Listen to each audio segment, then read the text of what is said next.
তবে এই আন্দোলনে আপনাদের পাশে না থাকতে পারা আমার জীবনের সবচেয়ে বড় ব্যর্থতা।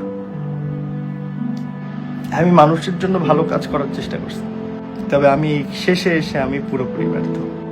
কিছুটা হলেও হয়তো আব্বার জন্য আব্বার দিকে তাকাইছি।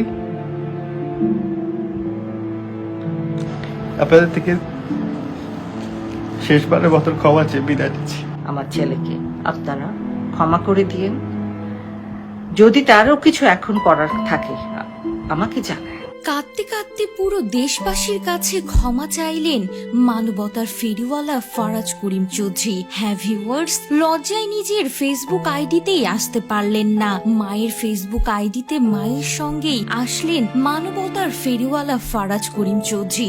আমি সৎ নিয়তে কাজ করার চেষ্টা করেছি। আমি যেই কথাগুলো আজকে বলবো হয়তো আমি এগুলো কখনো বলিনি। ক্ষমা চাইলেন গোটা দেশবাসীর কাছে। বললেন, আমি এতদিন মানুষের জন্য কাজ করেছি, কিন্তু শেষে এসে আমি ব্যর্থ।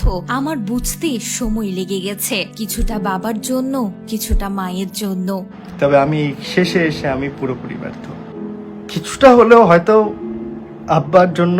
এভাবে কথা বলতে গিয়ে রীতিমতো কান্নায় ভেঙে পড়েন ফারাজ করিম চৌধুরী। এখানে শেষ নয়, তার মাও দু হাত জোর করে সন্তানের জন্য ক্ষমা চেয়েছেন এবং বলেছেন, এখনো যদি বিন্দুমাত্র কোনো কিছু করার যদি থাকে আমাদের, অবশ্যই আমাকে জানাবেন। আমার ছেলেকে আপনারা ক্ষমা করে দিয়েন।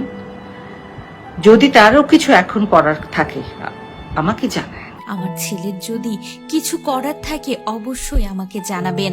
অন্যদিকে ফারাজ করিম চৌধুরীও বলেন, আমার মায়ের যদি কিছু করার থাকে অবশ্যই জানাবেন। আমি আপনাদের কাছে লজ্জিত, আমার অনেক দেরি হয়ে গেছে। আমি এখন আপনাদের পাশে গিয়ে দাঁড়াতে পারি না, যেহেতু আমি এতদিন থাকিনি। এখন আমি কোন মুখ নিয়ে আপনাদের সাথে দাঁড়াবো? তারপরেও যদি আপনারা চান আমাকে সুযোগ দেন, আমি অবশ্যই আপনাদের পাশে দাঁড়াবো এবং আমি আপনাদের যাদের মন ভেঙে দিয়েছি, একটা সুযোগ পেলে আমি সেই মন জয় করার চেষ্টা করব। এইসব কথা বলতে গিয়ে রীতিমতো কান্নায় ভেঙে পড়েন ফারাজ করিম চৌধুরী। ফারাজ করিম চৌধুরী আরো জানান, প্রকাশ্যে না আসলেও গোপনে অনেক ছাত্রদেরই সাহায্য করেছেন। সে বর্ণনা দিতেও দেখা গিয়েছে ফারাজ করিম চৌধুরীকে। এক পর্যায়ে তিনি বলেন, আমি আপনাদের জন্য কিছু করার চেষ্টা করেছি, কিন্তু শেষে এসে আমি পুরাই ব্যর্থ।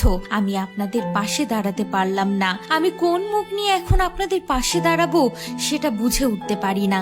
তারপরেও যদি আপনারা একটা সুযোগ দেন, অবশ্যই আমি আপনাদের সাহায্য করার চেষ্টা করব। তো ভিউয়ার্স, মানবতার ফেরিওয়ালা তার মায়ের ফেসবুক আইডিতে এভাবেই নিজের আকুতি জানালেন। এখন দেখার বিষয় জাতি এখন তাকে কোনো সুযোগ দেয় কিনা।